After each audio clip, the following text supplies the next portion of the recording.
The Clearness Committee is a process that is 400 years old among the Quaker community that we have adapted for the Courage to Teach. It consists, to put it simply, of a person with an issue or a problem that he or she is wrestling with, sitting for 2 to 3 hours with 5 or 6 other people. That focus person, so-called, presents his or her problem in the first 10 minutes or so of the meeting. And then for the next 2 hours, or whatever time remains, a long period of time, members of the committee are forbidden to speak to the focus person in any way except to ask an honest, open question. And we do a lot of work on what constitutes an honest, open question. If I hear this person's problem and say, "Have you thought about seeing a therapist?" that's not an honest, open question, because it is, in fact, a speech in disguise, a piece of advice in disguise. And the Clearness Committee is where we do our deepest practice around no fixing, no saving, no advising, no setting straight. So for 2 hours or more, the 5 or 6 folks on that committee ask this person honest, open questions. He or she answers those questions in front of the others if they choose to do so, and normally they do. And the whole intent here is to help this person peel back whatever the layers are that keep him or her from hearing the voice of the inner teacher. The Quaker understanding is that every person has within himself or herself the truth needed, the resources needed to deal with that problem or issue, no matter how vexing it is. The last thing we need is advice imported from someone else's life. The last thing we need is someone saying, "Well, if I were in your shoes, here's what I'd do." Because we aren't in each other's shoes. We stand in our own solitude.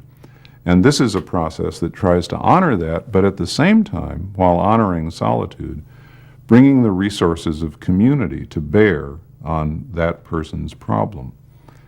What's really critical to understand is that this jerks us out not only of our advising habits and tendencies, but also of our notion that somehow we were put on earth to solve each other's problems.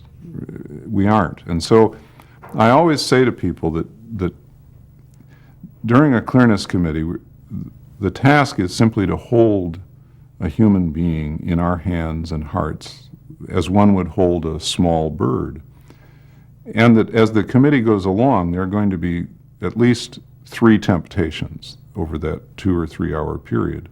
One is that after a while the hands start to close around that bird and we start to dissect and analyze and pick apart. And I say, let's fight that tendency. Let's just keep the hands open and hold that bird. A second temptation is going to be after an hour or so to kind of feel the weight of one's own hands and arms. The bird doesn't really weigh anything. The soul is very light. But the holding, the attending, the paying attention is difficult and demanding. And so we're going to start wanting to put that bird down. And I ask people to fight that tendency as well.